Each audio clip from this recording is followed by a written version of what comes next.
তো আল্লাহ তাআলা আপনাদেরকে আমাদেরকে তিনি তার বন্ধু হিসাবেই এই মজলিসের মধ্যে আল্লাহ তাআলা একটি জ্যোতি, একটা নূরের দিকে আকর্ষিত করবার জন্য আল্লাহ পাক সব কাজ ছেড়ে ছুড়ে দিয়ে এই মজলিসের মধ্যে আসবার তৌফিক দান করেছেন।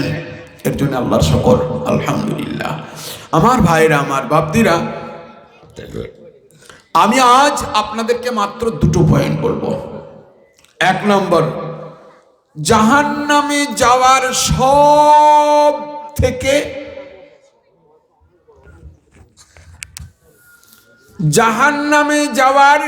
সব থেকে আসান আমল কি কি?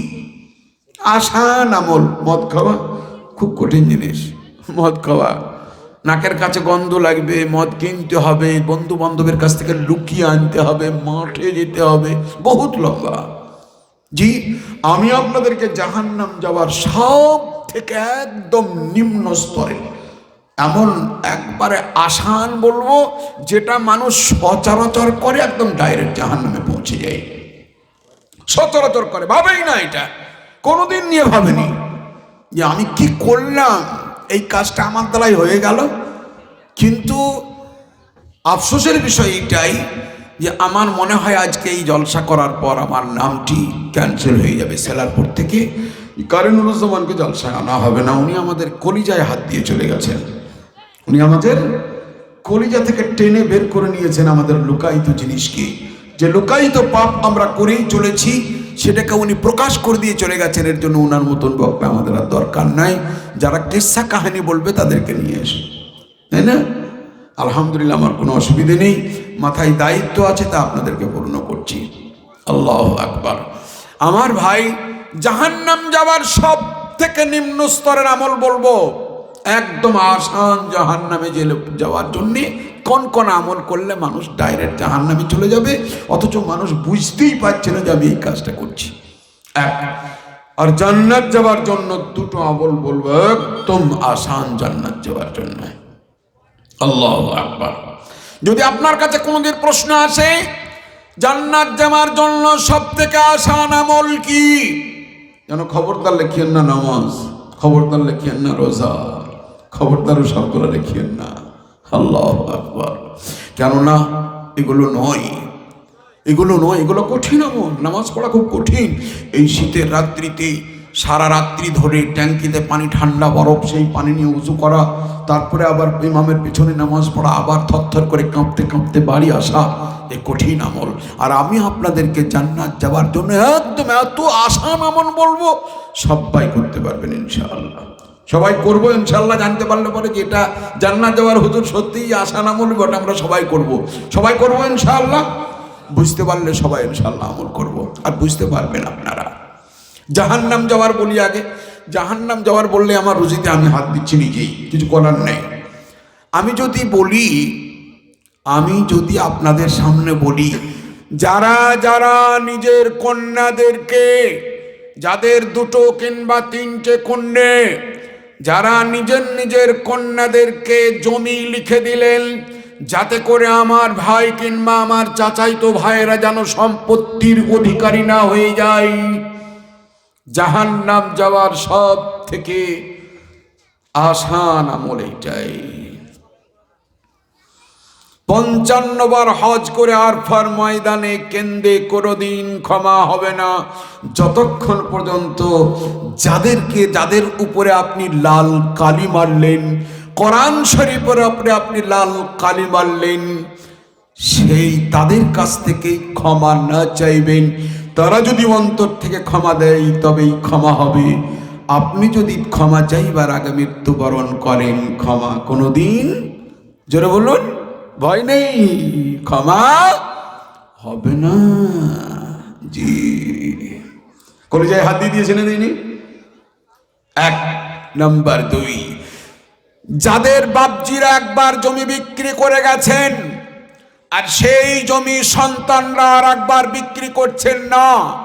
আমার বাপজি যখন বিক্রি করেছিলেন তখন তো এর দাম ছিল 14,000 টাকা বিঘা, আর এখন 34 লক্ষ টাকা বিঘে।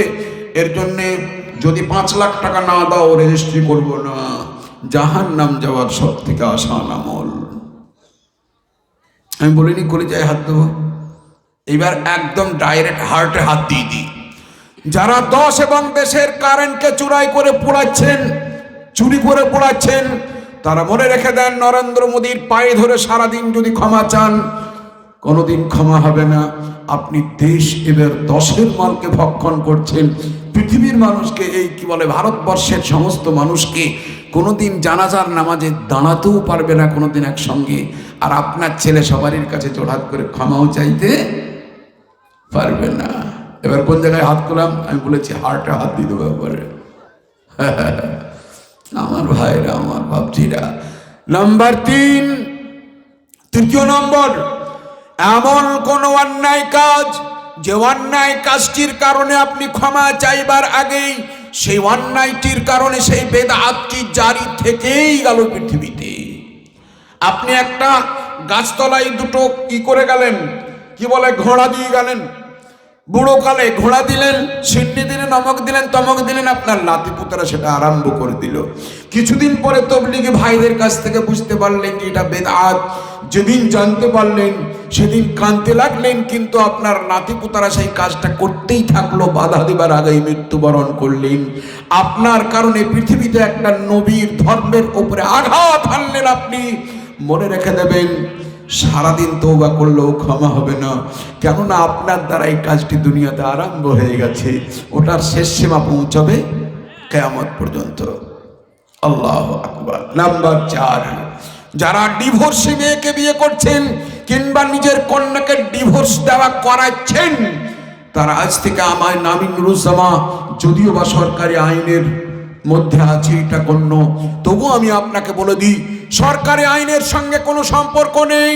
কোন একজন সেলারপুরের মানুষ যদি একবার মাত্র বলে আমি আমার এই জমিটি মসজিদকে দান করে দিলাম, মসজিদ করে ফেলুন আপনারা, মসজিদ করতে আরম্ভ করলেন, 3 দিন পরে বলল না আমি জমি দিইনি, সারাদিন চিল্লে, যদি কুকুরের মতন চিল্লেই চলে যায়, তবুও তার দিনই বলাটা আর সাজবে না। যেদিন মুখ দিয়ে উচ্চারণ করে দিল, রেজিস্ট্রি করুক আর না করুক, সারা পৃথিবীর মুসলমানদের জন্য ওয়াকফ হয়ে গেছে, ওটা মসজিদ হয়ে গেছে। জোরে বলি আলহামদুলিল্লাহ। জি বলে না, বলে না অনেকে, এই আমি মসজিদ জন্য জায়গা দিয়েছিলাম, এই গলিতে যদি আমাকে চলতে না দেওয়া হয়, ওখানে যদি 10-এর খানিকটু জায়গা না ছেড়ে দেয়, তা আমি দেবো না, আবার ঘুরিয়ে নেবো। হ্যাঁ বন্ধু, তুমি দিয়ে দিয়েছো, আর নয়, আর নয়। 5 নম্বর, তালাক দেওয়া স্ত্রীকে যারা বাহানায় বাহানায় নিজের বিবি বানিয়ে নিচ্ছেন। আবার হায় হায় হায়, সারা পৃথিবীটা জেনায় ভর্তি হয়ে গেল। আমরা মনে মনে করছি যার সঙ্গে বিয়ে করেনি শুধু তাকেই মাত্র বাহির করে নিয়ে যাবে রাস্তার ধারে কিংবা কোনো জায়গায় লুকাই, তো জেনা করাটাই জেনা। কিন্তু না, আপনি যে স্ত্রীকে 3 বার তালাক দিয়েছেন, ফট করে আপনি বললেন আমি ফারাজি হয়ে গেলাম, আহলে হাদিস হয়ে গেলাম, অমক হয়ে গেলাম, তো এখানে গো একটু রাগের মাথায় দিয়েছি, তো তালাক আবার রাগের মাথায় দেয় না, তো আবার চুমু খেতে খেতে দেয় নাকি? তোমাকে খুবই ভালোবাসি, তো তালাক দিয়ে দিলাম তোমাকে। ফালাসুন চিত্তু হন না চিত্তুন বা হাসল হন না চিত্তুন। 3টে জিনিস পৃথিবীতে এমন আছে যেটা সঠিকভাবে দিলেও পড়ে যাবে, বেঠিকভাবেও দিলে পড়ে যাবে, ঠাট্টাই আর কি তামসা করতে করতে দিলেও শেষ হয়ে যাবে। আল্লাহু আকবার। আপনি একটা কোপ দিয়ে দিয়েছেন আমার গর্দনে, দিয়ে বলছেন হুজুর আপনি আমাকে ক্ষমা করে দেন, আমি ঠাট্টা করতে করতে আপনাকে কোপাচ্ছি। চলবে? কথাটা চলবে? এই কথাটা চলবে না আমার ভাইরা, আমার বাপদিরা। এই আর আপনি নামাজ পড়েন না, কিন্তু নামাজি ব্যক্তিদেরকে বিদ্রুপ করে কাউকে যদি নামাজ থেকে যদি বিতাড়িত করেন, কোনো একজন মানুষ দাড়ি রেখেছে, আপনার বিদ্রুপের কারণে, আপনার তাচ্ছিল্যের কারণে সে যদি আবার দাড়ি কাটতে আরম্ভ করে দেয়, মনে রেখে দিয়েন ওর সারা জিন্দেগিতে যা পাপ হবে আপনারই হবে। কেননা দাড়ি নামাজি হয়ে গেছিস তুই, আরে তুই দাড়ি রেখেছিস, বাপ তো চিরকাল শালা মাতাল ছিল রে, আর আবার দাড়ি রেখে মুচ্ছল্লি শিখেছে, বলো না, বলো না। মনে রেখে দিয়েন, আপনি দাঁড়িয়ে রাখতে পারেননি, খোদার কাছে ক্ষমা হয়ে যেতে পারে।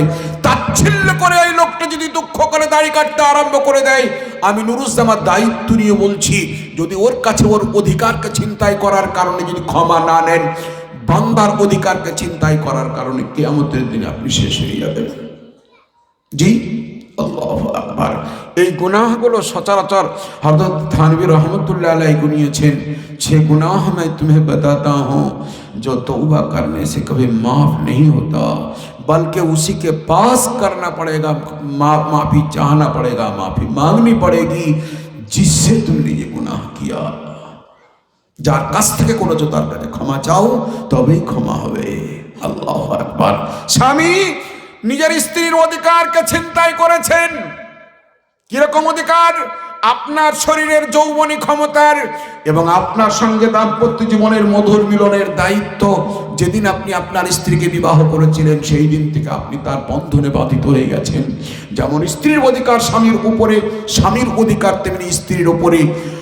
স্ত্রীরা শুনে নেন ভালো করে, একবার মাত্র মাথার কাপড় যদি একবার উদম করেন নিজের স্বামী ছাড়া, মুহাররামাত ছাড়া, যাদের সঙ্গে আপনার বিয়ে করা হারাম তারা ছাড়া অন্য কাউর কাছে একবার যদি মাথা উদম করেন, খোদার কসম কিয়ামতের দিনে স্বামীর অধিকার ছিনতাই করার কারণে আপনি ধরা পড়ে যাবেন। কেন? এই চুলটা অধিকার কার ছিল? স্বামীর। আপনি বেগুনওয়ালার সামনে অধিকারটিকে শেষ করে দিয়েছেন। এই অঙ্গ প্রত্যঙ্গ কার ছিল? স্বামীর। আপনি অন্য কোন স্বামীর, অন্য কোন দেওর কিংবা ভাসুরের কাছে কিংবা অন্য কোন ভালোবাসার কাছে আপনি আপনার অঙ্গ প্রত্যঙ্গকে বিক্রয় করেছেন, নষ্ট করেছেন, চরিত্রহীন হয়ে গেছেন। আমার মা, আমার বোন, কিয়ামতের দিনে তার আগে আগেই, মৃত্যুর আগে যদি স্বামীকে ডাইরেক্ট না বলে যদি ক্ষমা না চান, স্বামী গো আমার ভুল ভ্রান্তিতে হোক, জেনে শুনে হোক, হয়তো আপনার অধিকারকে কোনো দিক দিয়ে আমি শেষ করে দিয়েছি, মৃত্যুর আগে আমাকে ক্ষমা করে দিন। অন্তর থেকে ক্ষমা করে দিলে ক্ষমা হয়ে যাবে। ঠিক অনুরূপ তাই স্বামীরা অথবা তুলসীর পাতা নয়, স্বামীকেও ক্ষমা চাইতে হবে। জানো, জওয়ানির অবস্থায় কিংবা বিয়ে করার পর হয়তো আমার পা পিছলে গিয়ে থাকতে পারে, আমি তোমাকে ভালোবাসি, আজ তওবা করছি, জীবনে কোনোদিন কোনো খারাপ জায়গায় পা দেবো না, কোনো মন্দ জায়গায় পা দেবো না, তোমার অধিকারকে কোনোদিন চিন্তাই করবো না, অন্তর থেকে ক্ষমা করে দাও। স্ত্রী যদি ক্ষমা করে দেয় তবেই ক্ষমা হবে, তাছাড়া কিয়ামতের দিনে ধরা পড়ে যাবে। জি, এগুলো সব বান্দার হক, এগুলো সব হুকুকুল ইবাদ, কিন্তু আমরা সচরাচর করেই চলেছি, কিছুই মনে করি না এগুলোকে। আল্লাহু আকবার, আল্লাহু আকবার। এর জন্য আমার ভাই আসুন, আজ আমাদের এই শেলারপুরের জালসা আমাদের জীবনটাকে বদলে দেওয়ার জন্য একটা দলিল হয়ে যাক। জোরে বলি ইনশাআল্লাহ। আল্লাহু আকবার। আল্লাহর রাসূল সাল্লাল্লাহু আলাইহি ওয়াসাল্লামের এক নম্বরের বন্ধু,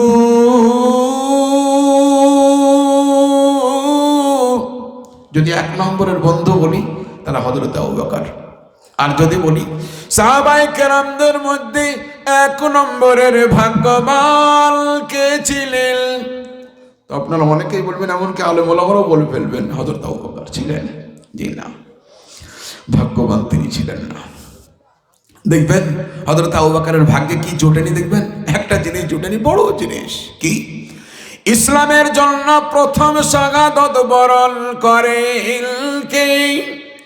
লিখে নিয়ে যারা আলামিন মিশনে পড়েন, প্রশ্নগুলো আসে খুব। জি, পৃথিবীর বুকে সেই ভাগ্যবান সাহাবী, সেই ভাগ্যবান পুরুষ কে ছিলেন যিনি সর্বপ্রথম ইসলামের জন্য নিজের জীবন ত্যাগ করেছিলেন, শাহাদাত বরণ করেছিলেন? তার নামখানি কি? হযরত আবু বকরের কবরের পাশে যদি জিজ্ঞেস করা হয়, কবরের মাটি সাক্ষী দিয়ে বলবে আমি আবু বকর নই, ওই ভাগ্যবানী পুরুষ আমি হতে পারি নাই। তার নাম হচ্ছে হারিস বিন আবি হালা। তার নাম হারিস বিন আবু হালা রাদিয়াল্লাহু তাআলা আনহু। আল্লাহর রাসূল সাল্লাল্লাহু আলাইহি ওয়াসাল্লামের উপরে কাফের বেঈমানেরা অত্যাচার করছিল। হযরত হারিস বিন আবু হালা রাদিয়াল্লাহু তাআলা আনহু তিনি হযরতে খাদিজার আবু হালা নামক একজন চাচাইতো ভাইয়ের সাথে হযরতে খাদিজার বিবাহ হয়েছিল প্রথমে। সেই আবু হালার তরফ থেকে তিনি সন্তান ছিলেন, নবীজির হাতে শপথ করে ইসলাম ধর্ম গ্রহণ করেছিলেন। এই হারিস বিন আবু হালা রাদিয়াল্লাহু তাআলা আনহু প্রথম শাহাদাত বরণ করেন। জোরে বলি আলহামদুলিল্লাহ। জি, নারীদের মধ্যে যদি বলি, নারীদের মধ্যে সব থেকে ভাগ্যবতী কে? কেউ বলবেন হযরতে খাদিজা, কেউ বলবেন হযরতে আয়েশা, কেউ বলবেন হযরতে মারিয়াম, কেউ বলবেন হযরতে ফাতিমা। আমি আপনাদেরকে বলি, যারা ফাতিমা বলেন তারাই হচ্ছেন সঠিক উত্তরদাতা। হযরতে ফাতিমা রাদিয়াল্লাহু তাআলা আনহা, তিনি হচ্ছেন সাইয়্যিদাতুন নিসাই মিন আহলিল জান্নাহ। জান্নাতি নারীদের সর্দারিনী হবেন কে? হযরতে ফাতিমা রাদিয়াল্লাহু তাআলা আনহা। আর ভাগ্যটা একটু আপনাদেরকে ওজন করিয়ে দিই, তাহলে আরো ভালো বুঝতে পারবেন। কাল কিয়ামতের দিন আল্লাহর নবী সাল্লাল্লাহু আলাইহি ওয়াসাল্লাম বলেন, কোন কোন মুমিন, কোন সলিহিন সূর্যের মতন আলোক ছটানে তারা পুলসিরাত বিদ্যুৎ গতিতে পার হবে। আল্লাহর নবী বলেন, আমি দেখে খুশি হয়ে যাব। সূর্যের মতন চেহারা নিয়ে এরা কারা? হযরতে জিবরাইল বলবেন, ইয়া রাসূলুল্লাহ, এরা নামাজের আজান শোনা মাত্রই আউয়াল তাকবীরের সঙ্গে, তাকবীরে উলার সঙ্গে নামাজ পড়তে যাবার পাবন্দ যারা ছিলেন আপনার উম্মতের মধ্যে, তারাই। সূর্যের মতন প্রখরতম আলো নিয়ে তারা মিনিটের মধ্যে, সেকেন্ডের মধ্যে পারাপার করবেন পুলসিরাত। আল্লাহু আকবার। আমার ভাইরা, আমার বাপদিরা, আল্লাহর রাসূল সাল্লাল্লাহু আলাইহি ওয়াসাল্লাম বলেন, ওই অবস্থা দেখে আমার জাল কানে খোলসা হয়ে যাবে, আনন্দে আনন্দিত হয়ে যাবে। আমি আচ্ছাই করে আনন্দ করব। এমন সময় দেখব দ্বিতীয় দল, তারা চাঁদের মতন স্নিগ্ধ আলোকদানি সারা পুলসিরাতের পাহাড়গুলি ঝলমল ঝলমল করবে, তারা পারাপার করবে। হে জিবরাইল, এরা কারা? আল্লাহর নবী বলেন, জিবরাইল উত্তর দেবে, ইয়া রাসূলুল্লাহ, ইয়া হাবিবাল্লাহ, হুজুর, এরা আপনার উম্মতের নরনারীর মধ্যে তারাই যারা আউয়াল তাকবীরে নামাজ ধরতে পারেনি। কোন সময় পেয়েছে, কোন সময় পায়নি, কিন্তু কোনদিন কোন নামাজ ইচ্ছাকৃত এদের এক রাকাত কোনদিন পিছনে পড়েনি। 5 ওয়াক্তের নামাজ তারা জামাতের সঙ্গে পড়েছেন, সঠিক মালের যাকাত দিয়েছেন, হুকুকুল ইবাদ কোনদিন নষ্ট করেননি। ভুল ভ্রান্তি হয়ে গেলে পরে সঙ্গে সঙ্গে তওবা করে আল্লাহর কাছে বেশি বেশি করে ক্ষমা চেয়েছেন। জোরে বলি আলহামদুলিল্লাহ। আল্লাহু আকবার। আমার ভাইরা, আমার বাপদিরা, যে যত বড় আল্লাহর ওলি দুনিয়াতে ছিলেন, তিনি তত কোটি বেশি বার ইস্তেগফার করেছেন। যে যত বেশি ইস্তেগফার করেন, আল্লাহ তাআলা তাকে তত বেশি মুস্তাজাবুদ দাওয়াত বানিয়ে দেন। এর জন্য আমরা দিনে কমসে কম 100 বার আস্তাগফিরুল্লাহ পড়ি। জোরে বলি ইনশাআল্লাহ। নামাজের পরে আস্তাগফিরুল্লাহ পড়ুন, হাঁটতে হাঁটতে আস্তাগফিরুল্লাহ পড়ুন। হযরত ইমামে আহমদ বিন হাম্বল রাহমাতুল্লাহ আলাইহি যে লোকটির সঙ্গে, যে বাবুর্চির সঙ্গে দেখা করেছিলেন, তিনি তার বাড়িতে রাত্রে ছিলেন, অনেক লম্বা কিসসা। তো তিনি রুটি তৈরি করছেন, আস্তাগফিরুল্লাহ আস্তাগফিরুল্লাহ আস্তাগফিরুল্লাহ আবার কি? কে বাবা তুমি? সব কাজেই তুমি আস্তাগফিরুল্লাহ পড়ো? বলো হুজুর, আমি জীবনে এত আস্তাগফিরুল্লাহ পড়েছি, আল্লাহ আমাকে মুস্তাজাবুদ দাওয়াত বানিয়ে দিয়েছেন। আমি যে দোয়া আল্লাহর কাছে করি সব দোয়া কবুল হয়ে যায়, তাই নাকি না? তো হ্যাঁ, কিন্তু হুজুর একটা দোয়া আমার কবুল হয়নি। কি দোয়া? আমি সারা জীবন দোয়া করে আসছি, আল্লাহ আমার মৃত্যুর আগে যেন পৃথিবীর সব থেকে বড় আল্লাহর ওলি হযরত ইমামে আহমদ বিন হাম্বলের সঙ্গে যেন আমার মোলাকাত হয়ে যায়। সেই দোয়াটি এখনো কবুল হয়নি। হযরত আহমদ বিন হাম্বল রাহমাতুল্লাহ আলাইহি চোখ দিয়ে পানি চলে এলো। বাবা, হ্যাঁ, আমি সেই অধম পাপী যে আহমদ বিন হাম্বলকে দেখার জন্য তুমি দোয়া করে আসছো। আজ তোমার দোয়া আল্লাহর দরবারে কবুল হয়ে গেছে। আমি তোমার কাছে এসেছি। আহা, আমি তোমার কাছে আসিনি, বরং আল্লাহর তরফ থেকে আমি টেনে হিঁচড়ে তোমার বাড়িতে পৌঁছে দেওয়া হয়েছে। জোরে বলি আলহামদুলিল্লাহ। তো আমার ভাই, আস্তাগফিরুল্লাহ পড়া, ইস্তিগফার করা, আল্লাহর কাছে তওবা করা খুব মূল্যবান জিনিস। জি, আল্লাহ রাসূল সাল্লাল্লাহু আলাইহি ওয়াসাল্লাম বলেন, তৃতীয় নম্বর দল যাবে নক্ষত্রের মতন আলোক ছটা নিয়ে। চতুর্থ নম্বরের দল যাবে একটি চারাকের মতন আলো নিয়ে, হারকেলের মতন। পঞ্চম নম্বর দল যাবে একটি চারাকের মতন। ষষ্ঠ দল যাবে মোমবাতির মতন। এমনি করে টিম টিম টিম টিম বাতি নিয়ে লক্ষ লক্ষ কোটি কোটি কোটি আরব আরব উম্মতের নরনারী পারাপার করবে। আমি নবী পুলসিরাতের পাগাড়ে দেখে দেখে আনন্দিত হব, আর আমার উম্মতের নরনারী কোটি কোটি এমন এমন গবে, যারা কেউ অর্ধেক এসে যারা কাটা পড়ে যাবে, আর কেউ কেউ আমার কাছাকাছি এসে কাটা জামল পড়তে যাবে। আমি আল্লাহর কাছে হা হা করে কেঁদে উঠব। ক্রন্দনের কারণে মহান আল্লাহ পাক আমার হাতে কুদরতি ক্ষমতা প্রদান করবেন। হাতখানি আমার লম্বা হয়ে যাবে, আমি আমার উম্মতের হাত ধরে অতটুকু জায়গা টেনে পার করে দেব। জোরে বলে সুবহানাল্লাহ।